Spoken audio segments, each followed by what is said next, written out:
ونستعينه ونستغفره ونؤمن به ونتوكل عليه ونعوذ بالله من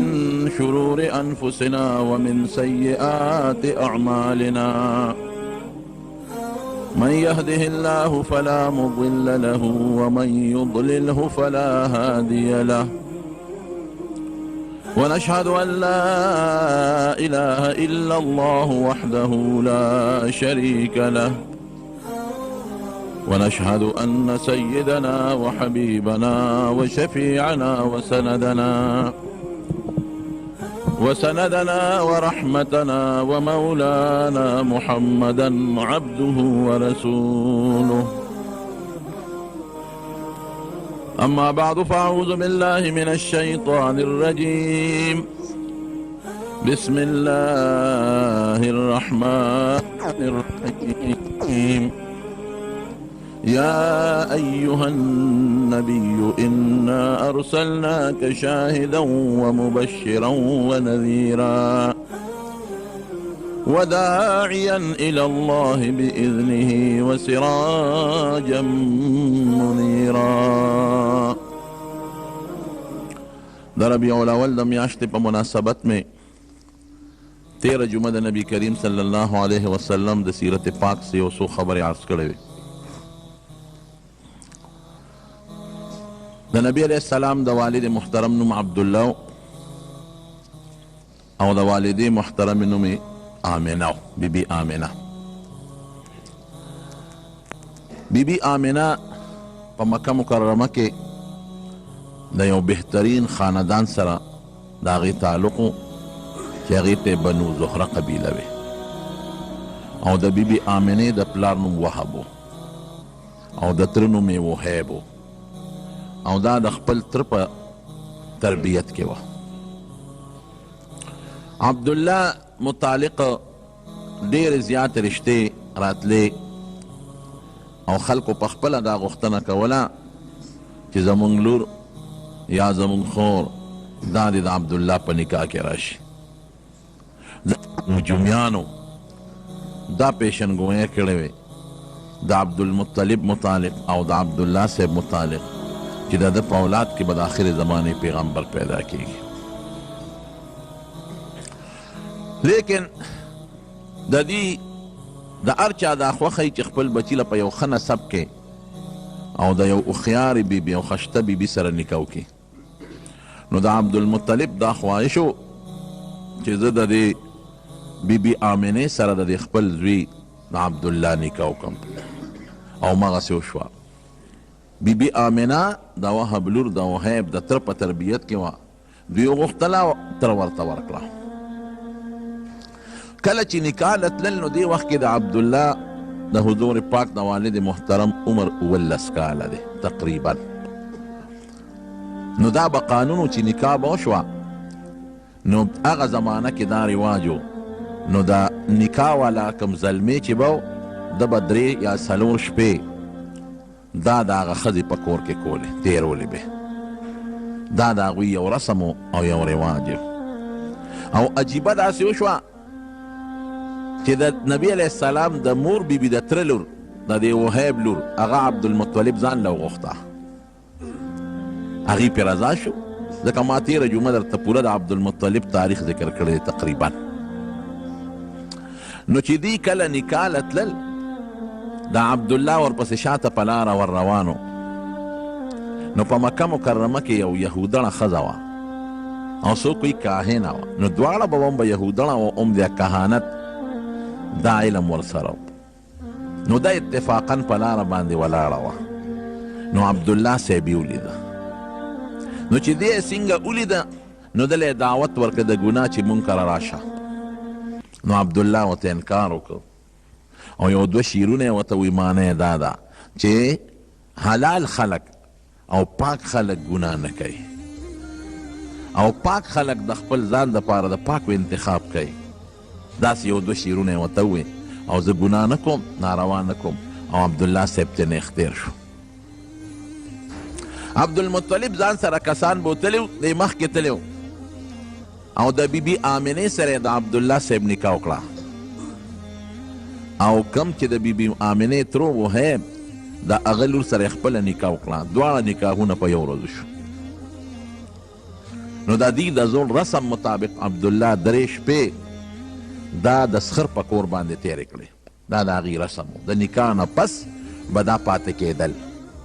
نو چې درې ورځې پس په لاره د عبدالله را روان دی نو هغه ښځه چې مخکې پتلو کې د ګناه دعوت ورکړی و هغه ورته دروازه کې ولاړه وه نو عبدالله له اواز ورکړ نو چې عبدالله ته یې وکتل وی چېرته تللی وې وی زه تللی او د وهب لور د آمنې سره مې نکاح شوه وی ښه غوږ کېږده وی زه څه پلیته ښځه نه یم ګورې او نه زه زناکاره ښځه یم ته چې په لاره تلې نو ستا په دې تندي کې ما د آخرې زمانې د پیغمبر د پیغمبرۍ رڼا صحیح کړه د خپل کهانت او د خپل علم په بنیاد ما ستا تندی معلوم که چې په دې تندي کې یو داسې نورانیت او رڼا پرته ده چې هغه نورانیت او رڼا به د آخرې زمانې د پیغمبر په شکل کې پیدا کیږي نو ما وی چې دا رڼا به تا نه زه ځان ته راکاږم او دا د آخرې زمانې پیغمبر به زمانه پیدا شي خو اوس مې د زناکاره نیم دا مې دې له دا دعوت ترکه خو اوس هغه رڼا ستا نه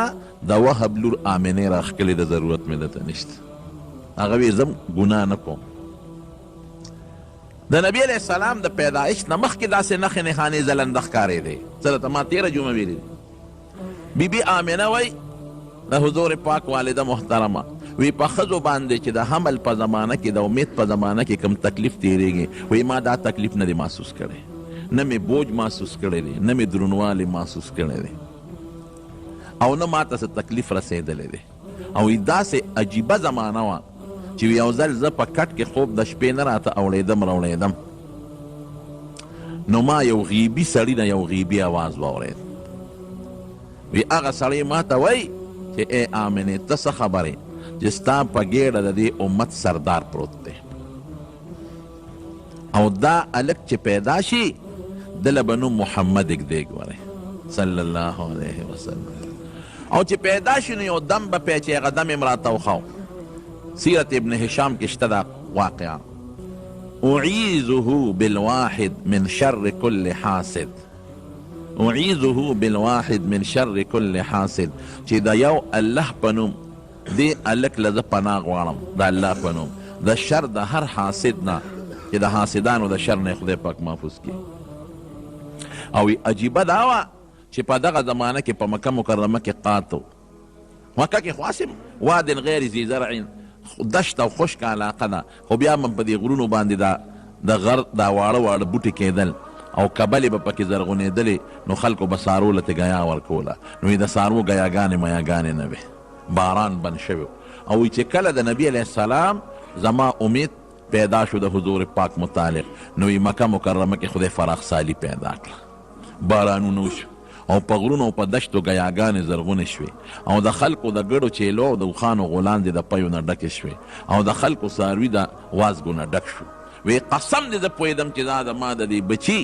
برکات دي چې لا دنیا ته دې تشریف نه دی راوړی لا پیدا شوي نه دي او په مکه مکرمه کې خدای پاک فراخ سالي پیدا کړه بیا د پیدایش په وخت کې چې دې کله پیدا کېده نو ناشنا حالات او واقعات څرګند شوي دي عبدالمطلب وی ما یو خوب ولید وی زه ملاست یم او زما د شان یو زنځیر اوچت شو او هغه زنځیر ته اسمان سره ولګېد یو سر یې زما په دې شا پروت دی او بل اسمان سره ولګېد او ناګهانه هغه زنځیر په اونه بدل شو اونه ته جوړه شو او د هغې اونې خرامونه پیدا شو او په خرامونو کې څانګې جوړې شو په څانګو کې میوې جوړه شو وی ډېر خلک راځي چې دا اونه کټ کړي خو یو خشتا لږ دی خوبصورت هغه ته خلک منې کوي څوک ورته نږدې نه پرېږدي نو په دې اونه کې چې کمې میوې وې نو ما لاس اوچت که چې ځم ته یو میوه راوشکوم خو زما لاس نه ور رسېده زه به زما لاس به واپس را پرېوت وی دې کې راویښ شوم نو د هغه زمانې چې کوم کاهنانو عالمانو د هغې نه مې د دې خوب تعبیر وغوښت هغې وی ستا د شا نه به د آخرې زمانې پیغمبر خدای پیدا کوي او د هغه دا څانګې د هدایت او دا میوې د هدایت دا به په دنیا کې خورېږي او خلک به ترې فایدې اخلي او څوک به مخالفت کوي راځي چې دا ونه کټ کی مخالفت به کوي خو خدای به یې د خلکو د مخالفت نه محفوظ ساتي وی تیغه میوې ته ونه رسېدې نو د هغه د نبوت زمانې نه به ته مخکې مرې وی دا تعبیر ما ته ملو شو او چې کله حضور پاک مبارک پیدا کېده نو عبدالمطلب صاحب پخپله وی وی زه بیت الله سره خوا کې ناستم وی دا بیت الله دا دیوالونه د ځمکې له رالل او بیا اوچت شو او څومره چې په مکه مکرمه کې غټ غټ بوتانو نو دا به په ځمکه پرېوتېدل د مکې غټ کافران وی په دغه شپه زمونږ یو غټه بوتخانه او په هغې کې بوتانو او چې کوم غټ بوت نو په ځمکه پرېوت وی مونږ بیا نیغ کړو وی بیا په ځمکه پرېوت وی مونږ بیا نیغ کړو نو بیا په ځمکه پرېوت نو بیا هم نیغ کړو وی مونږ کې یو کس وي چې هر څه چل دی خو په دې شپه څه ناشنا کار شوی دی د نبی علیہ السلام مبارک شاعر دی حضرت حسان ابن ثابت رضی الله عنه دی وی تقریبا د شپږو اووه کالو دغه وخت کې د شپږو اووه کال وی یو یهودي آواز وکړو او چغې کړی هغه یهودي چې د آخرې زمانې د پیغمبر ستاره اوچته شوې ده او دا هغه ټیم دی چې دې ټیم کې د آخرې زمانې پیغمبر دنیا ته تشریف راوړی دی او عرب هم په تاسو کې پیدا شوی دی او په جاړه شو مې چې جاړې ولې کاکاجي وی جاړم په دې چې مونږ وی دا منقبت به بني اسرائیلو ته میلو شي زمونږ قوم ته خو دا منقبت زمونږ د قوم بني اسرائیلو نه د مکې عربو ته منتقل شو وی چې مونږ معلومات واغشتل نو دغه وخت کې نبی کریم صلی الله علیه وسلم دنیا ته تشریف راوړ او مور بیبي وی د پیدایش په درد هېڅ قسمه تکلیف پوه شوی نه او یو ناشنا رڼا مې ولیدله او د هغې رڼا نه ما ته خدای پاک شام او بصره وښول او مشهوره خبره د ډېرو کتابونو لیکلې ده چې د فارس کم آتشکده وه اخو مجوسیانو اور ته به عبادت کو 0 کالو کې هغه نه وه مړه شوې ځکه هغوی به پکې خپل تیل اچول او د بلولو انتظام به یې کوه هغې ته به کسان ناست و چې دا مړه نه شي او په دقه ټیم د هغوی هغه آتشکده چې د هغوی هغه کم مرکزي عبادت خانه و هغه ورې مړ شو او د کسرا د غټې ماڼۍ نه غټې غټ تیږې راوغورځېدلې نو هغه کاهنان راوغوښتل وی زما د دې ماڼۍ باندې بېګال زلزله راغله او تیږې ترې راوغورځېدلې دا څه وجه کیدی شي هلته اطلاع راغله چې د فارس آتشکده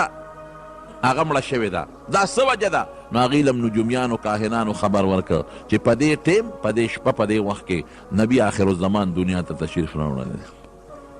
جنات او دا پیریان به بر اسمان ته ختېدل دا خدای په اسمان بند کړل نو هغوی خپلو کاهنانو او جادوګرو له اطلاعات ورکړل چې څه نوې معامله پېښه شوې ده زموږ بره د اسمان تلل بند شوي دی او منع شوي دی بهر کیف چې کله پیدا شو نبی کریم صلی الله علیه وسلم مور بی بی وی عجیبه کیفیت و چې دی پیدا شو نو یې دا اسمان ته ګوته نیولې وه لا ماشوم دی اسمان ته یې ګوته نیولې ده او مشهوره خدا ده چې په 12 د ربیع الاول دنیا ته تشریف راوړی دی لیکن کم محققین چې دي تاریخ دانان او د سیرت لیکونکي هغوی چې کم تحقیقات کړي دي نو دا تاریخ ټیک نه دی ځکه په دې د ټولو علماو اتفاق دی چې ورځ د ګل وه د ګل دا ورځ ډېره زیاته بختوره ده د حضور پاک پیدایش د ګل پر ورځ او مدینې منورې ته چې هجرت وشو مدینې شریفې ته ورسېد دام د ګل ورځ وه او وحی چې نبي علیه السلام ته نازله شوې ده دام د ګل ورځ ده نو یو ځل د نبي علیه السلام مبارک نه چا د ګل د ورځې تپوس وکړه د روجې وی صاحب که د ګل پر ورځ روجه ونیسم د دې روجې څه فضیلت دی نو حضور پاک وفرمایي د ګل پر ورځ پیدا شوې او د ګل پر ورځ ما له وحی راغلی ده نو وی د ګل ورځ خو ډېره مبارکه او بختوره ورځ ده مسلم شریف کې حدیث دی او یو حدیث کې راځي چې نبی علیه السلام به د ګل پر ورځ عموما روجه نیوله د ګل پر ورځ باندې نو د ګل ورځ دا بختوره ورځ د رڼو ورځ د ګل وه او میاشت د ربیع الاول وه نو چې د ګل ورځ او د ربیع الاول د میاشت دوی حساب کوي او د اصحاب الفیل چې تیره جمعه مې قصه کړې وه د هغوی د هلاکت 50 ورځې تېرې شوې نو دی وی چې دا 12مه نه جوړېږي په دغه کال 12مه دا کیدی نشي نو څوک 8 د ربیع الاول یادوي خو زیاتتر محققین 9 د ربیع الاول یادوي او د اپریل میاشت وه او څوک 20 یادوي او څوک 22 تاریخ یادوي 22 اپریل او د سحر 20 منټه د پاسه 4 بجې په هغه ګړی نه وي په هغه زمانه کې خو دا دوی د منټونو حسابونه کړي دي چې په هغه ورځ د نبي علیه السلام د پیدایش ټیم سو سبا ختلی او نور ته خطو ته لا ډېر ټیم پاتې و نو هغوی چې حساب کړی دا 20 منټه د پاسه 4 بجې تقریبا جوړېدل چې څنګه پیدا شو عبدالمطلب خدا ناشنا واقع ولیدله نو زر راغی د خپل زوی کور ته د عبدالله صاحب کور ته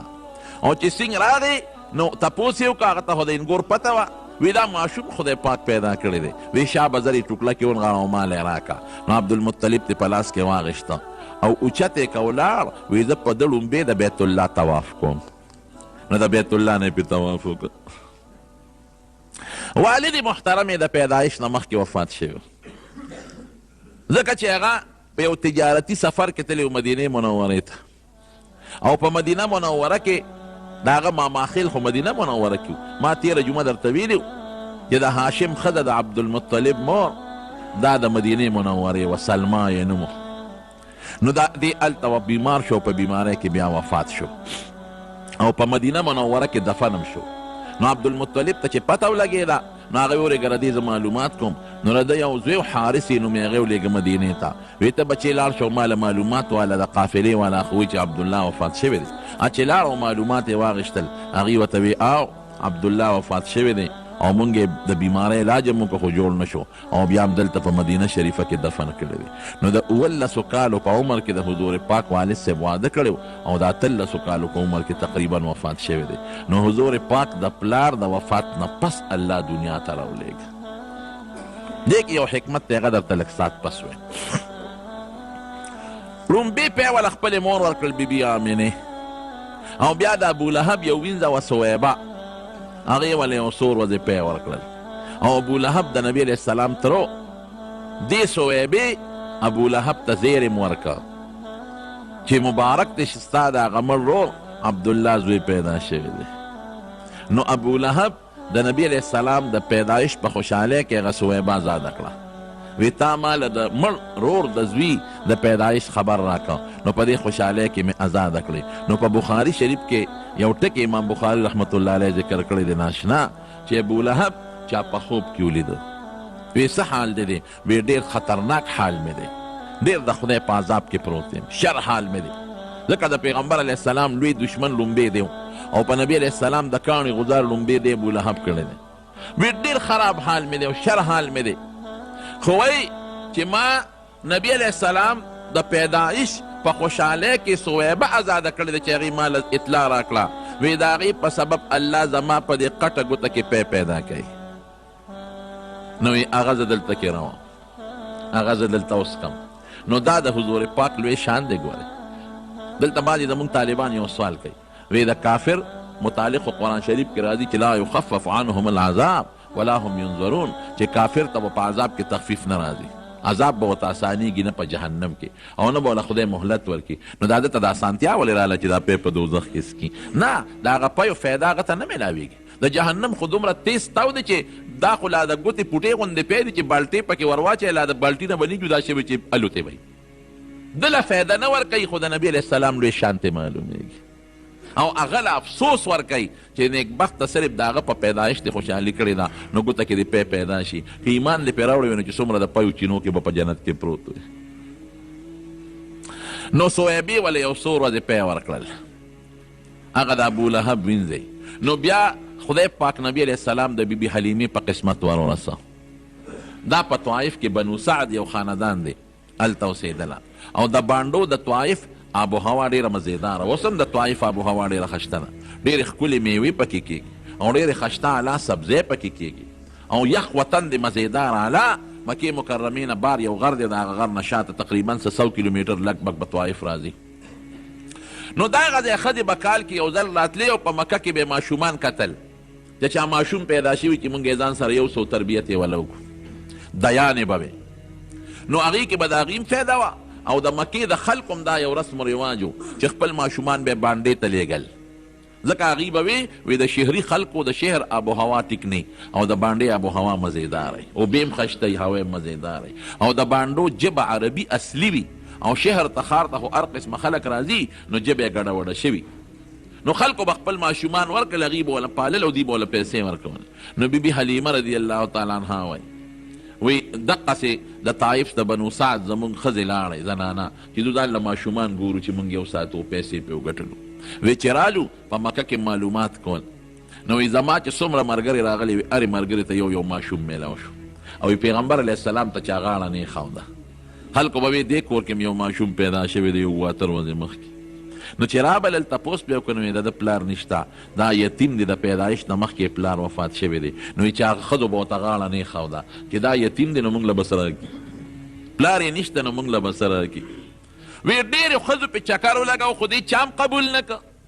وی زه هم په ړومبي ځل لاړم چې تپوس مې وکړه وی چې پلار یې د پیدایش نه مخکې وفات دی وی ما وی چې دا ماشوم نوړم ما له به څه راکړي څه پیسې به راکړي خو ما نورو ملګرو ته مې ماشوم میلاو شو او ما ته میلاو نه شو نو مې چې تشه ځم نو زه دا ماشوم به خیر ځان سره بوځم نو رالم او نبي علیه السلام مبارک دا ماشوم مې ځان سره اوچت که چې تشه نشم تللی وی زما ته څه پته وه چې دا خو په دنیا کې واقعي یتیم دی خو د خدای په نزد د یو لوی مقام او مرتبې خاوند دی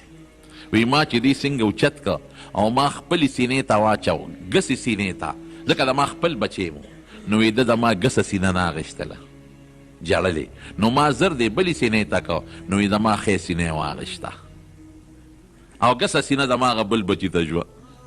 او چې په لاره تلو نو په کومه قچره چې ما سورلي کړې وه نو یې ډېره لاغېره وه او ډېره ټپه وه او وی ما به شړله او قافله کې سفر نشو کولی رستو به کېدله او وی چې ما نبي علیه السلام مبارک غېږ کې واغېشته او په هغه قچره څاروي باندې سور شم وی قسم دی چې د ما څاروي د نورو څاروو نه مخکې روانو نو یې ما ته د قافلې خلک وی چې حلیمې دا همغه څاروي دی که دا د مکه کې بدل کو مې چې دا همغه څاروی دی خو ما له خدای یو برکتي ماشوم په لاس راکړی وی قسم دی چې د ما په سینه کې دومره پیدا شو چې نبي علیه السلام به موړ شو د ما خپل بچی به موړ او زمونږ په علاقه کې په دغه زمانه کې قات و قات ګیاګانې نه وې نو زما ګډې چیلی او څاروي چې به زما بچو سره له بوتلل نو ماښام به ماړه راتلل وی زما څاروي سر به شو غولانځې به یې د پیو ډکې وې او خلکو به خپلو غلامانو ته بچو ته وي چې تاسو څاروي نار راولئ او د حلیمې څاروي ماړه راځي دا ولې هغې سره یو ځای د هغې څاروو سره څاروي سره وی وی بیا به خلکو زما څاروو سره یو ځای څاروي سرول خو بیا به هم د خلکو څاروي نار راتلل او زما څاروي به ماړه راتلل او غلانځې به یې د پیو ډکې وې وی قسم د ما د پیغمبر علیه السلام مبارک په بوتلو په دغه څو ورځې کې دنه د هغه برکتونه محسوس کړي دي او ما لیدلی دي او ما به دې کله د خپلې بلې سینې ته واچو د پیو دپاره نو نبي علیه السلام په ماشوموالي کې هم ډېر انصافدار و وی د هغه خپل بل روپۍ ته به د خوله نه اچول هغه به یې نه رول هغه خپله سینه به یې رودل هغه بله به یې نه رودل او عجیبه ناشنا ټکې سیرت ابن هشام کې شته او په مستد د احمد کې هم شته او نور علما هم لیکلي دي چې نبي علیه السلام مبارکه به ما دې موږ ورته اورڼۍ وایو که نه ماشوم نه چې کوم لومبې ټوکله ته وایي وی ما به په اوړنه کې دې واچو نو ماشومان خو لتې وایي چې ویس پړئ او ځان نه هغه ټوکله غورځئ وی یقین وکړه چې ما به دې په اورونه کې واچو او زه به رالم وی د ده نور وجود که به ښکاره شوی خو د نامه نه لاندې عورت پر ده همیشه پټو فرشتې به حفاظت کوم د نبي علیه السلام مبارک وی زر به لوېده په میاشت کې د هفتې برابر چې بل ماشوم هفته کې څومره نشونما کوي دی به په ورځ کې هغسې نشونما کول او چې بل ماشوم میاشت کې څومره لویږي هفته کې به هغسې لوېده او چې بل ماشوم په کال کې څومره لویږي نو په میاشت کې به هغه مره ترقي نبي علیه السلام مبارک کوله او وجود یې طاقتمن و وی د نور ورونو خویندو سره به یې لوبې کولې یو خور یې وه شیما یې نوم دا د رضایي خور یې وه د بیبي حلیمې خپله لور وه نو یو ځل یې نبي علیه السلام بوتلی نو بیبي حلیمې وی چې د ما په لکه د نبي علیه السلام ډېر لوی قدر و ځکه ما ته هغه برکتونه معلومېدل ما کره غله فراخه شوه زه په خېټه ماړه شوم زما بچي په خېټه ماړه شو زما څاروي ډېرېدل برکتونه پکې پیدا شو نو وایي چې زه به ډېر د خپلو بچو نه به مې د نبي علیه السلام ډېر خیال ساته نو یو ځل یې په غرمه کې زما د لور شیما نبي علیه السلام ایستی و نو زه ورپسې بار ووتم چې دا ماشوم دی په دې تاو کې ولې ایستی دی د عربو نور لږ تیز ډېر تیز دي چې دا دی ولې په دې نور کې ایستلی دی نو وی چې اوس هغې زما لور شیما نبي علیه السلام رانیولې دی او راولي یې د ګوتې نه هم دومره عمر نه وه د ګوتې نه یې نیولې دی وی ما هغه خپلې لور ته غوسه وکړه چې تا ته ما نه وي چې دا ماشوم به د نور نه ساتې تا ولې په نور کې په غرمه کې بار ایستلی دی وی ما ته وی چې راشه مورې ناشنا ټکې درته ښیم دا څنګه دی وی ده باندې نور نه لګي اوریاس پې د پاسئ او چې دی کم خوازي د اوریاس به سره روان یي هغه سورې پې د پاسئ راشه وګوره دا د نور دی او د نور د پاسه په د سورې دی وی دا د نبی علیه السلام مبارک د ماشوموالي برکتونه ما لیدلي وی یو ځل 2 کاله چې مو له پی ورکړل نو ما دې راوست خپلې مور بیبي له چې مور ته یې حواله کوم خو یړه مې نو خو قانون به دا و چې 2 کاله به دې ماشوم ساته زیات پرې نه ساته نو چې مې راوست نو په مکه مکرمه کې وبا وه طاعون بیماري وه نو ما ته مور ته مې ویلی وي چې دا ماشوم دی زما خو نه کېږي او مکه کې وبا ده نو که دې خوښی خیر دې ما له پیسې مه راکوه اجرت مه راکوه دې به زه واپس بوتم وی مور یې راته وي چې او دلته وبا داسې نه بیماري ورته ونه لګي واپس یې بوله وی ډېر زیات پرې خوشحاله شو نو بیا مې بوته نو 2 کاله را سره زیاتي عمر یې تېر که 4 کاله یې دې سره تېر کړي وی یو ځل په طوایف کې یو میله لګېدلې وه نو موږ هغه میلې ته ولاړو دا جادوګر دا خپل جادوګري ښکاره کوي که نه جادوګري په دې میلو کې اوسمي نو وی زه هغه میلې ته هغه جادوګر لګیا د خپل کرتبونه ښکاره کوي او زه ورته ولاړ او نبي علیه السلام ما سره خوا کې ولاړ وی دې کې د هغه جادوګر په پیغمبر علیه السلام نظر شو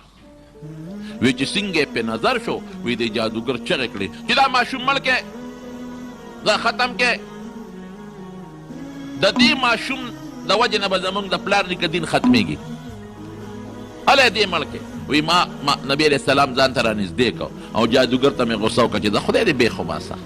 زما بچې وجنې ته خو رانږدې شه څوک خو زما زوی ته رانږدې شي خو ماشوم له خو د چا لاس نه ورځي یاره وی زه پوه شم برکتونه خو مې لیدل او اتفاق دا وی چې په قافله کې کله زه روان وم وی نبي علیه السلام ما سره دی هغه زمانه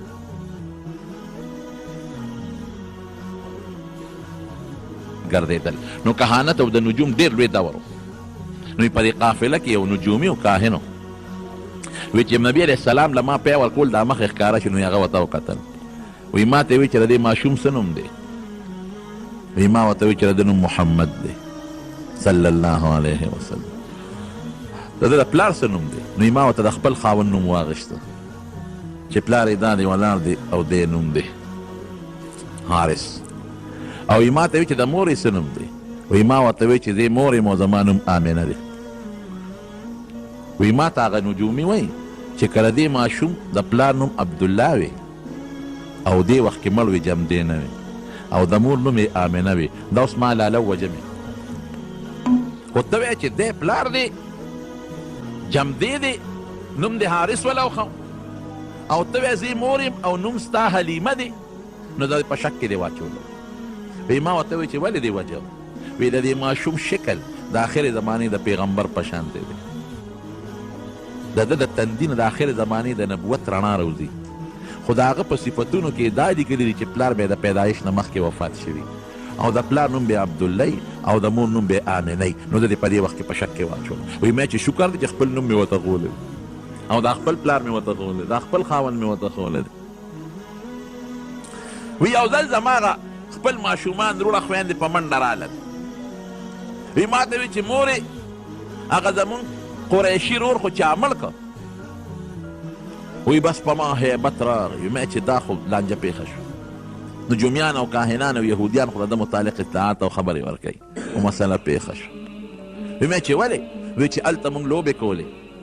او یو څو کسان رالل او چړې یې راوویستې او په سینه کې یې ولې وټومبلې وی بس ما چغې جوړې کړې خاوند ته مې وی سړیاله راشه وی منډې م کړه چې راشه موږ ته ځای وښایه وی هغوی ماشومان را سره وی هغه ځای له یې بوتلو وی چې هلته څنګه ورسېدو کتل وی نبي علیه السلام دقسې یک تنها ولاړ دی او شین ګوشین هېڅوک نشته نه پې د وینې اثر شته او نه څه د چړې چاکو داغ شته زر مې وکتل او یې روچت مې که او سینې پورې مې ونیوه او کور ته مې راوسته ویرېدم وی ما ته مې خاوند وی چې دا به چېته پیریان میریان او یا چېته بل څه شی به و د غیب و سالم به دا صادر ګرځي خدای مو مخه جومات کې زموږ بره کار شروع دی نو تاسو ته ما مخکې پاترې پرسترې شروع دي نو زړه د اخلاص نه مدد وکړئ ښه تعاون وکړئ ورسره ځکه ما تاسو ته ویلو چې موږ عامه چنده نه غواړو او نه چا تر چندې وایو نه چا نه غواړو بس دا چې خدای پاک د چا په لاس کې دا کار کړي نو د هغوی نه خدای پاک به دا انشاءالله دا کار اخلي بهر کیف وی شین ګوشین ولاړو کور ته مې راوسته چې مې کور ته راوسته او کله نبي علیه السلام یو پوټی قلار شو نو ما تې تپوس وکړو بچې څه چلو وی راته وی چې مورې هغې بیبي حلیمې ته به یې مور وی مور یو دوه سړي راغلل وی هغه یو ابل نه تپوس کړي چې دا هلک دی هغه ورته وی هم دا هلک دی وی زه یې ونیولم او چاړې چاقینچانې چاکوان ورسره و هغه یې راوویستل او یې ما ته وایي چې بچې مه یېرېږه تا نه به خدای د دې امت مشر او سردار جوړوي تسلي راکړه او دې ځای کې د دې سینې د دې قوتې نه تر د دې نامه پورې د دې خېټې پورې دا ځای رالو شلو او زه په دړ نیم پېښ شوی او بیا زما د دې وجود نه نبي علیه السلام وروستو دا قصه بیا کړې ده دا یې وروستو قصه کړی خو لا ماشوم دی پوهېږي نه زما د دې وجود نه یې زما زړه راوویسته او ځان سره یې د زمزم اوبه راوړې وې حضور پاک به وروسته وی چې دا زما ماشوموالي کې کوم قصه در شوې سینه شلېدلې شوې وه وی چړۍ چاکوان او سامان ټول د جنت و او بره زمزم وې نو یې زما زړه یې پې ووینځه او د زړه سره داسې پوټینۍ غوندې غوښه وه وی هغه یې تیو شو کوله اخ یې غورځوله وی هغه یو دی بل ته وایي چې دا د انسان زړه سره د شیطان د ناستې جالی چې دا ترې ختمه کړو او بیا یو کاسه وه چې هغه د سرو زرو وه او هغه د علم او د حکمت نه ډکه وه هغه کاسه زما په دې زړه کې ورواړوله او زما رګونه پرې ډک شو او بیا ورسره یو مهر زما په زړه د پاسه هغه مهر ولګو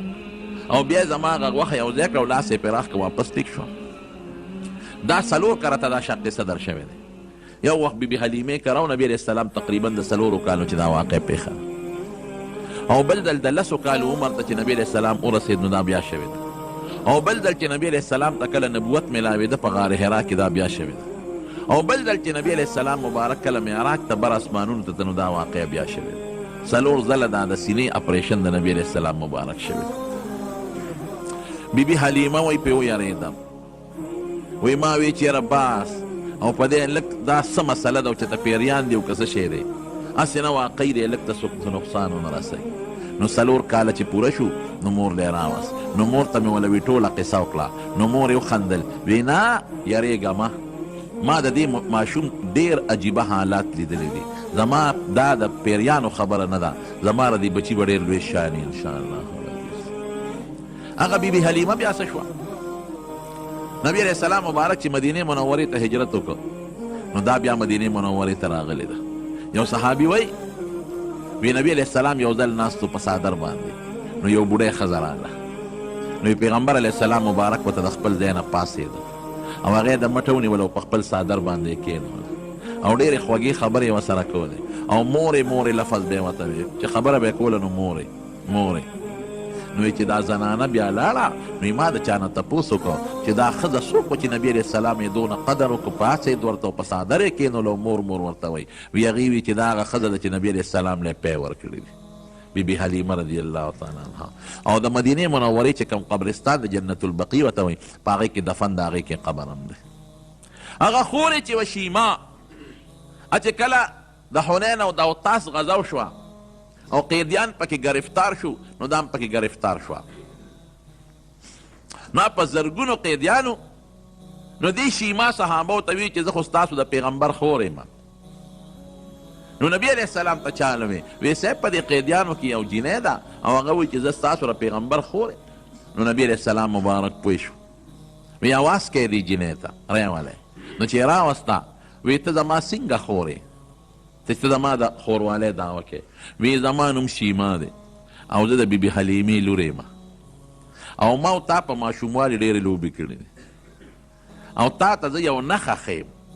که ته وایې چې دا دروغ وایي نو یو نښه درته ښیم وی څه نښه ده نو هغې ورته لاس ښکاره کړه وی ما ورته لوبې کولې نو ته ما ته غوسه شوې نو وی تا په ما چک لګولې وی ستا د غاښونو نښه زما په دې لاس تا ده پرته ده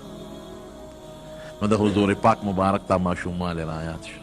سر وکې اوښکې وګرځېدې صحابو ته وی دا خو زما رضایي خور ده نو که خوښه یې نو دا به ازاده کړو خوشې به یې کړو نو د هغې د برکت نه شیما وایي زه دومره بختور یم چې زما د برکت نه زما د ټول قوم واړه او لوی او ښځې قیدیان چې څومره ټول ازاد شو مور بیبي یې بیا مدینې منورې ته لاړه د حضور پاک بیبي آمنه سعدیه نو د خپل پلار د خپل خاوند د قبر زیارت او ملاقات له نو ام ایمنه هم ورسره وه دی وینځه وه او نبی علیه السلام هم ورسره وه خو پیاده مزلې وې وخت به پرې ډېر لګېده قافله تله نو دا پکې لاړه نو هلته د خپل خاوند عبدالله د قبر زیارت وکړه نو واپس راتلل په قافله کې نو مکې مکرمې نه بعد د بدر سره خوا کې یو کلي دی علاقه د ابوا ورته وایي. په هغه ابوا کې نه جوړه شوه او په هغې کې وفات هم شوه. نو په ابوا کې یو غر دی، یو غونډی د ما لیدلی زه ورلتلی. نو هلته کې د نبي علیه السلام مبارک د مور د بیبي آمنې د هغې قبر دی. نو نبی علیه السلام د پلار نه خو یتیم پیدا و، پیدایشي یتیم چې ورته وایي، او مور یې تقریبا دغه د 4 کالو بلکې لږ عمر یې زیات و، دغه وخت کې مور وفات شوه. نو ام ایمن ځان سره بیا مکې مکرمې ته راوسته.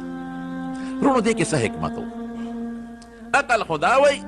چې پلار یم جم دی وی او مور یم جم دی وه، چې دا د یتیموالی دا دور پیډو راغلی نو دې کې د الله یو حکمت دی. قرآن شریف کې الله تعالی په خپله فرمایي الم یجدک یتیما فآوا، وی ته ما یتیم نه وې منتلی، ته خو یتیم وې، یتیم مې پیدا کړی وې، نو فآوا ما دل یو ټکانه درکړه، یو مأوا مې دله درکړه. تا اړو د یتیموالي اړو سکه دې نه ده کړې، اړو چا محسوس کړي نه ده چې دی یتیم دی. ځکه چې د چا پلار وي نو پردي خلک هغه توجه نه ورکوي، او چې یتیم یې نو خلک ورله ډېره زیاته توجه ورکوي. نو ما د خپل نیکه تربیت له راوسته چې عبدالمطلب دی، هغه دې تربیت وکړو. نو د عبدالمطلب د وفات نه پس د تره تربیت وکړه ابو طالب، او دواړو دله داسې تربیت وکړه چې داسې تربیت به څوک د خپل بچي ونه کړي. وجدک عائلا فاغنا، اسم دې نو ما غني کړې، ما دله بلا مالونه درکړل، خو نبي علیه السلام خو به ساتل نه، هغه به یې ویشل. وجدک ضالا فهدا، دې صورت کې راځي د شریعت علم د سره نو، شریعت نه خبر نه وي، قرآن مې درته نازل کړي. شریعت نه مراد قرآن دی، ورو مې درته قرآن نازله. نو بیا ورته وروسته وایي اما الیتیم فلا تقهر، وی پتا د یتیمې دور تېر شوی دی، ګران دی که آسان دی سخت دی. نو که بل یتیم دله راشي ګورې غصه به ورته نه کوې، پتا تېره ده دا خبره. د الله د هغه یتیم د دور هغه حکمت په خپله ذکر کوي چې پتا د یتیمانۍ دور تېر شوی دی، نو د نور یتیمانانو خیال ساته، ګران او که آسان و. که ډېر مالم یتیم سري، دولت مې خلک یې خیال هم ساتي، خو په زړه کې چې د اختر ورځ راشي نو د په یتیم څنګه تېرېږي بیا. ارمان چې نن هر یو پلار خپل بچي له پیسې ورکوي او په سر وله لاس ایږدي او بابا ورته وایي، که نن زمان بې نو ما به مته بابا ویلی، زما په سر به یم لاس راښکلی وي، او ما له به یم یو 15 روپۍ د اختر خو راکړی وی. نو پتا د یتم د یتیموالي زمانه او دور تیر دی، هغه سوچ وکړه ځان ته، د نورو یتیمانانو خیال به وساتې. د دې وجې نه نبي کریم صلی الله علیه وسلم د یتیم متعلق ډېر زیات ذکر کړی دی. د یتیم په سر چې چا لاس راښکه، د یتیم په سر د رحم لاس راښکه، رب العالمین به دې انسان باندې رحم کوي. او نبی علیه السلام فرمایي چې چا د یتیم کفالت وکړو، یو یتیم د هغې کفالت دا چې د ډوډۍ د جامې تنظام، دارنګې د سکول، دارنګې د دیني مدرسې، خو چې پوره تربیت یې وکړه لکه د خپل زوی. نو نبي علیه السلام فرمایي وي زه او هغه سړی به په جنت کې داسې یو ګوتې مبارکې داسې کړلې. د یتیم کفیل چې د هغه تربیت کوي، هغه انا وکافل الیتیم، وی هکذا په جنت کې به دقسې یو دا ګوتې مبارکې داسې کړلې، لږ غوندې فاصله یې پکې وساتله، ځکه د پیغمبر مرتبه خو اوچته. او د یتیم مال به نه خوري، قرآن شریف کې راځي الذين ياكلون اموال اليتامى ظلما انما ياكلون في بطونهم نارا وسيصلون سعيرا. د یتیم مال به په ظلم نه خوري، او که د یتیم مال دې په ظلم باندې وخوړو نو خېټې ته د جهنم اور ور واچو. اور د دې وجې نه چې کوم سړی مړ شي او یتیمانان بچي ترې پاتې شي، نو موږ ورته وایو دا اسخاتونه وله مه تقسیموئ، مه تقسیموئ اسخاتونه. هغه یتیمانان دې خو هسې مړ شو، لال ختم شو، دا مال خو د ده نه دی، دا خو د هغه یتیمانانو بچغ دی، د هغه یتیمانانو مال مه بربادوئ، دا د هغې مال دی. دې پسې خیراتونه مه کوئ، خو یتیمانان دي، خو نه پوهېږي، نو پسې خیرات کوه او مو پسې د به ځان پسې په ژوند کو که نه. که یو بالغ زوی پکې وي نو بالغ د خپل طرف نه پسې خیراتونه کولی شي، خو د یتیمانانو مال به نه خیرات کوي، دا د هغې حق دی، ظلم به ورسره نه کوي. ووجدک عائلا فاغنا، تم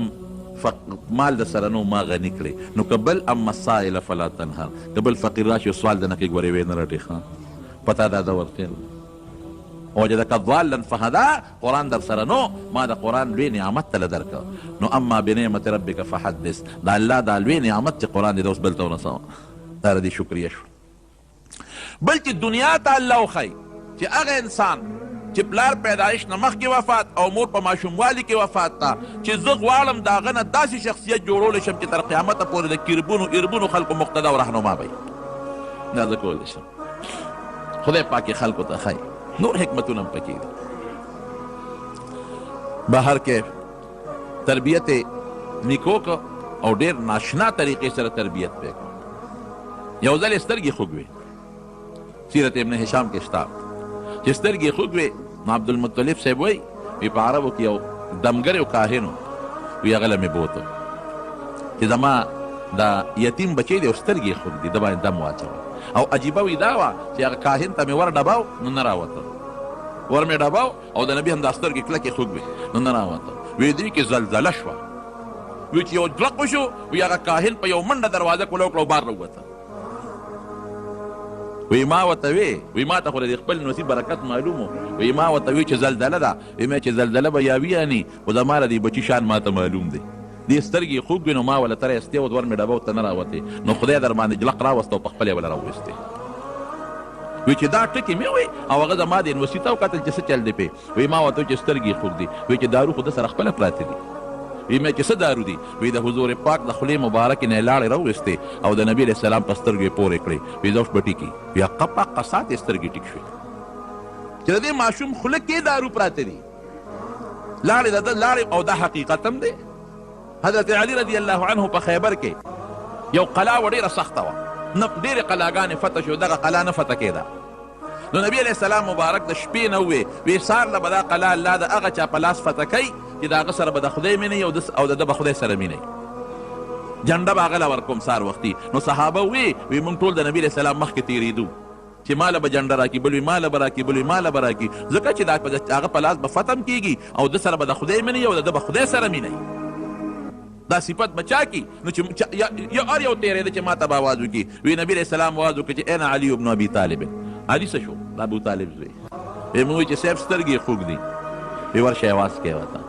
نو علي صاحب هم راوغوښته نو چې راوغوښته حضرت علي صاحب فرمایي د ما آشو به چشم و سترګو نه مې دا اوښکې بهېدلې او سترګې مې تکې سرې وې وی نبي علیه السلام مبارک له سترګې دم کړې او لاړې مبارکې پرې رالتو کړې وی ټیک ټاک شوې وی جنډه یې راکړه چې ورځه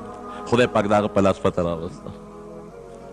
او یا د هجرت په موقع حضرت ابوبکر صدیق رضی الله عنه چې مار وچیچه نو نبي علیه السلام خپلې لاړې مبارکې د هغه ځای نه تاو کړې نو ټیک نه شو په اساس ټیک شو برابر شو یا داسې نور ډېر واقعات شته چې حضور پاک به پې دم اچو او دم سره به یې د خولې نه ورته نری نری لاړې توکلې نو خدای به پکې شفا ورکوله وی سترګې ټیک ټاک شو یو ځل باران نه کېده نو عربو عبدالمطلب لرال چې ته د بیت الله مشر او د زمزم د اوبو مشر نو ته راشه څه چل وکړه باران نه کېږي چې خدای ته سوال وکړي نو ابو طالب صاحب ورېږه ما سره انتظام شته که نه نو نبي علیه السلام مبارک یې راوویسته دی خو ماشوم ابو طالب صاحب ساته وی دا ماشوم الله ډېر برکتي دی خدای د دې ماشوم په دې سپین مخ د نه سوال کو چې په موږ باران وکړه وی ورځ راغله او ګلز ګلز وشو او په اسات باندې باران وشو وابیض یستسقى الغمام بوجهه بخاري کې راځي وابيض يستسقى الغمام بوجهه سمال اليتامى عصمة للارامل ویس خشتخ کل سپین مخ دی او خلق چې باران غواړي د په دې مخ باران غواړي په ماشوموالي کې وی خدای پاک باران وکړه بهر کې افسر نور حالات هم دي انشاءالله مقونو آینده جمعه کې به درته بیان کړو نو د نبي کریم صلی الله علیه وسلم د ولادت مبارک دا میاشت دی موږ به په دې کې څه کوو نو دې میاشت کې څه داسې خاص اعمال نشته چې موږ د هغه یو خاص عمل وکړو هېڅ داسې خاص عمل نشته که څوک خیرات کوي دې میاشت کې هم کولی شي او بله کې هم کولی شي د خیرات دپاره څه ضرورت دی او د میاشتې تخصیص نشته خو دې وخت کې خلکو ته لکه سړي پلار مړي او کال پسې هغه د کلیز هغه ورځ راشي نو خلکو ته د پلار هغه ورځ را یاد شي چې په دې ورځ مې پلار مړ و په دې میاشت کې نو خلک خیرات وکړي نو په دې وجه په دې میاشت کې د نبي علیه السلام حالات خلکو ته رامخکې چې علما بیان کړي خلکو ته پته ولګي نو یاره راشه دا میاشت او بل میاشت د برکت میاشت هم ده نو راشه میاشت هم د برکت ده او د نبي علیه السلام مبارک د وفات هم ده نو خیرات به پکې وکړو نور څه خاص ورځ په شریعت کې دا حکم نشته چې په دې ورځ او په دې میاشت کې خیرات کوي او په دې کې مه کوئ بل درود شریف لږ زیات لوستل پکار دي په نبي علیه السلام مبارک بل وروڼو موږ به په دې میاشت کې د پیغمبر علیه السلام په پیدایش د خوشحالۍ اظهار کوو بالکل به د خوشحالۍ اظهار کوو موږ په دې ډېر خوشحاله یو الحمدلله چې موږ له خدای دومره عظیم پیغمبر راکړی او موږ یې د هغه امتیان پیدا کړي او دا نبي علیه السلام په پیدایش خوشحالي عبادت دی ګورئ الله پې خوشحالېږي خو په هغه طریقه به کوو چې د شریعت د دایرې نه پکې بار ونځو په هغه طریقه به کوو څنګه چې صحابه وکړي دي او څنګه تابعین وکړي دي او زموږ څنګه ائمه او حضرات وکړي دي نو دا بعضې خلک کوي داسې په دې پنجاب کې خلک دا زموږ وطن خو لا ګزاره کوي زه پروس کال تللی پنجاب ته نو هلته کې د شپې را روان یو ځای کې هم دا ورځې وي نو صاحب چې هلته مې وکتل چراغان دي او بلفونه دي او څه لوی نخرې پخرې دي ما ته یېره وه خبره داسې نخرې دي چې دا دیوالونه او دا دوکانونه او دا بلډینګونه د دې بلفونو ډک دي او شپه ده د شپې خو دوکانونه هلته کولوي مې او بند دي د ښځې دي او نر دي او کیرونه دي او پی دي او شربتونه دي. ما هغه ډرایور نه تپوس وکړه چا چې په لاره به وتلم مې دا څه شی دی؟ وی آپ کو پتہ نہیں؟ میں بولے عید میلاد النبی ہے دا خو عید میلاد النبی دی کنه مې مونږ نه کوي کم بختیانو روژه نه نیسي او دا چراغان کوي او پنجابي ته چا ویله کوي دغه دی دا وی دا مونځ ولې نه کوي وی دا جنوري پروري کې په دې کې به پلار راله اودس کوي او دا په اړ جمعې کې به جومات ته پلار دی بیا او روژه به هم نه نیوله هلکه روژه ولې نه نیسي وی پټان جانې روزه جانې پښتون پیشه او روژه پیشه او چې روژه ماتې به شو روژه به یې نه مونږ به یې نه کوو چې روژه ماتې به شو نو خپې به یې مخکې پیکوړو ته راتاو کړی وې هلکه وایي ظالمه وي روژه هم نه نیسې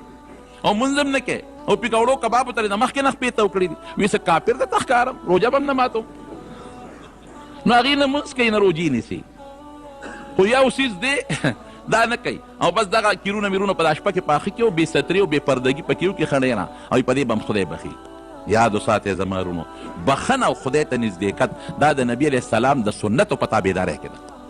حضور پاک دې له دنیا ته تشریف نه دی راوړی چې خلکو ته وایي زما په پیدایش خوشحالي وکړي او مونځ کوئ مروجې نیسئ او د سنتو تابعداري مه کوئ. الله یطیع الله و اطیعوا الرسول د خدای او د رسول تابعداري به کوئ. نو زمونږ جنت په دې کې دی د الله خوشحالي په دې کې ده چې ته د پیغمبر علیه السلام مبارک سیرت وورې او هغسې لکم فی رسول الله اسوة حسنة ستا دپاره نیکه نمونه چې د هغه په شان نمونه ځان له جوړه کړې او که ستا شکل او ستا نمونه او ستا جامه او ستا کردار او ستا ولاړ او ناسته هر څه د انګریز په شانتې وي او صرف وایه چې د نبي علیه السلام په پیدایش به زه چراغان هم کوم او جلوس به هم وباسم او خوشحالي به هم کوم او لاسونه به هم پړقوم او چغې به هم پکې وام نو په دې نه خلاصېږي په دې مخه په دې هم خوشحالېږه ما داسې هغه ځان له د زړه په زور خوشحالي راوستل دي. اصل جنت او اصل د خدای پاک ته نزدېکت او جنت حاصلول د نبي علیه السلام په کردار خپلولو ده د نبي علیه السلام مبارک په سنتو عمل کې ده او چې نبی علیه السلام د کوم څیز نه منې کړي چې د هغې نه موږ ځان وساتو. نو دا ما سیرت په دې بنیاد روان کړه چې یو خو ته پته مو لګي چې نبی علیه السلام څوک و. زموږ شیخ صاحب یو ځل خبره کوله هغه وی یو ځل د لاهور کې چې ته دا د مخکې زمانې د غالبا چې د 1934-35 خبرې وي غالبا هغه زمانه کې چې ته پرچه وه د جرنالیزم په هغې کې یو سوال راغلی نو هغې کې دا سوال راغلی چې د نبي علیه السلام متعلق په هغې یو نوټ ولیکې د هغه په سیرت باندې نو بیا هغه پرچه داسې جوابات خلکو لیکلي چې هغه بیا اخباراتو پې کالمې لیکلی وي نو چا پکې لیکلي چې دا په کشمیر کې پیدا شوی دی چا لیکلي چې په مکه مکرمه کې یو مالداره کورنۍ کې پیدا شوی دی چا لیکلي چې مکه مکرمه کې یو سیټ کر پیدا شو لسم تعلیم په مکه کې حاصل کو او اعلی تعلیم دپاره اکسفورډ یونیورسټۍ ته تللی دی. دا زموږ د خپل پیغمبر تاریخ دی او هغې به وي په مدینه منوره کې یو بارکلا وکیل او د ازاري مانسیری و وی ما نه تپوس وکړه خوا کې ناست وم چې بچې څه کوې وی بچې زه خو 400 یم او دلته کې علم حاصل و وی ما ته وایي چې خلک سپومۍ ته وختل او ته زړې یادې وی ما ورته چې کاکاجي هغه سپومۍ مې تا ته پرېښې ده زه به هم دا د پیغمبر زاړه یادوم او ته پې چې اوس سپومۍ دې پېښ وی بیا ما ته وایي یاره وارې ورته تپوس ته نه کوم چې دا نبي علیه السلام د اکبر باچا زمانه کې تېر شوی دی دا پته چاته نه لګي چې ته اکبر باچا او چې ته پیغمبر علیه السلام. نو وروڼو د خپل پیغمبر تاریخ نه ځان خبر کړئ. هغه قوم بهترین قوم دی چې کم قوم خپل مشر هیر نه کو او بیا د پیغمبر علیه السلام مبارک غوندې مشر خپل مشر او خپل زوړ تاریخ چې چا هیر کو دا لاندې قوم دی دا پریوتی قوم دی. زمونږ خفه کېږئ مخ په نصاب تعلیم ډېر ګنده روان دی. زمونږ په نصاب تعلیم کې د نبي علیه السلام شان له هغه حیثیت نه دی ورکړی شوی کوم چې پکار دی. دا د اغیارو سوچ او فکر دی. ګنې زمونږ د اردو او د تاریخ په دې کتابونو کې اردو زده کې یا انګریزي زده کې نو دا خو یو فرضي قصه چې دا مضمون نګار لیکي د اردو په کتابونو کې نو دا اردو خو د پیغمبر علیه السلام مبارک په سیرت کې هم زده کیدی شي کنه. د حضور پاک سیرت داسې لغات پکې راوړه چې ماشوم پې پوه شي کنه هغه لغات پکې زده کړي. یا په د بل تاریخ ټیک ته جغرافیې ته ضرورت دی چې د خپل ملک د حالاتو نه خبر شي لیکن تاریخ کې زه څه کوم په مغلیه دور او په بل دور او په بل ما څه فایده ده په هغې کې د صحابه کرامو دور دی ولې زده نه کړم او په هغې کې د پیغمبر علیه السلام زمانه دی ولې زده نه کړم. نو دا موږ دا مضمونونو ته دوی توجه نه ده ورکړې چې دا موږ د مسلمان قوم د خپل پیغمبر د تاریخ او د سیرت نه غافل او ناخبره پاتې شي. نو الله دې موږ له د نبي علیه السلام په نقش قدم تل نصیب وګرځولی. رب العالمین دې موږ د پیغمبر علیه السلام مبارک تابعدار جوړ کړي او د هغوی اسوه حسنه د خدای زموږ نصیب وګرځولی کړي او د هغې سره د خدای په جنت کې ملګرتیا نصیبه کړي او د هغې د مبارک لاس د حوض کوثر اوبه د الله زموږ نصیب وګرځولی کړي خدای دې د شیطان د نقش قدم نه وساتي الله دې د فتنو مصیبتونو آفتونو په امن کې وساتي زموږ دلته کې دا احسان حاجي صاحب احسان استاد د کور والا وفات شي هغې ته هم دعا وکړي چې رب العالمین مغفرت نصیب کړي د آخرت پې سفر الله د روښانتیا کړي او محمد زمان زموږ د بدرخیلو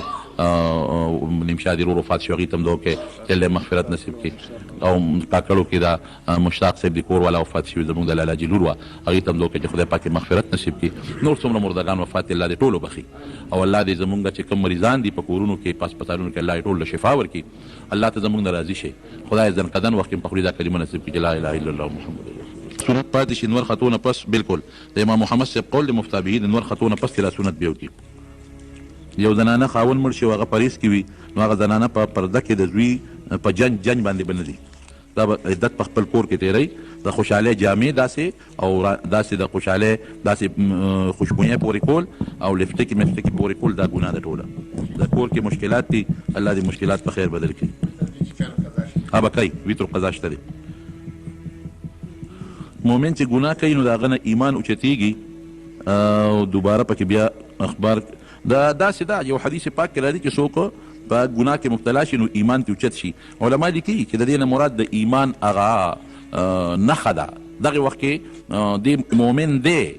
دې وخت کې دی مؤمن دی خو کامل مؤمن نه دی د ایمان هغه کمال ته پورته شو یا د ایمان چې کومه رڼا ده هغه رڼا د ایمان ته نه پورته شوه دا تعویل پکې کوي نه اخبار چې څوک ګوري نو د ایمان ته نه ځي ولې څه کوي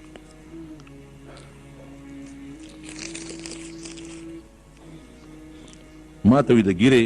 ساتلو ډېر شوق دی خو د ښځې نه مجبور یم هغه اجازت نه راکوي او یو عالم وایي چې ښځه خوشحالول واجب دي نو سنتو پرېښودو دپاره واجب نو ګیره نشم ساتلی خبره داسې ده چې دا د ګیرې په مسله کې خو ته کمانډر صاحب خوشحاله ساتې کمانډر صاحب خو د ګیرې مسله کې خوشحاله ساتې خو د دنیا مسله کې هم چې ته خوشحاله ساتلی ده او که نه یوازې په ګیره کې خوشحاله ساتلی ده نبی علیہ السلام فرمای حدیث کې راځي لا طاعة لمخلوق فی معصیة الخالق دې سره بس تا ډېرې خبرې حل شي یو خوا د الله تعالی او بل خوا د مخلوق دوه خبرې رالې نو د الله د تابعدارۍ په مسله کې به د مخلوق تابعداري نه کوي الله مخکې دی مخلوق وروسته دی نو د ښځې حقوق پوره کوه لیکن دې خوا د الله حق د ښځې د حق نه بیا مخکې دی د ښځې به په دې کې څه قسمه تابعداري نه کوي او کمانډر صاحب پوهېږه که نه ویسار اکثر ادیمه او مونږ رانه قضا کېږي دا په عذر کې راځي که نه دا هېڅ عذر کې نه راځي ډېره اوږده شپه ده او وختي پاسه چې 3 ګنټې خوب وکړم د صحت دپاره دا کافي دی السلام علیکم ورحمت الله وبرکاته امید کوم دوستانو چې ویډیو مو خوښه شوې وي نو دې دپاره تاسو دا ویډیو لایک کړئ د خپلو ملګرو سره شیر کړئ او د چینل د سره خامخا سبسکرایب کړئ او د بیل آیکن د سره هم پرس کړئ جزاک الله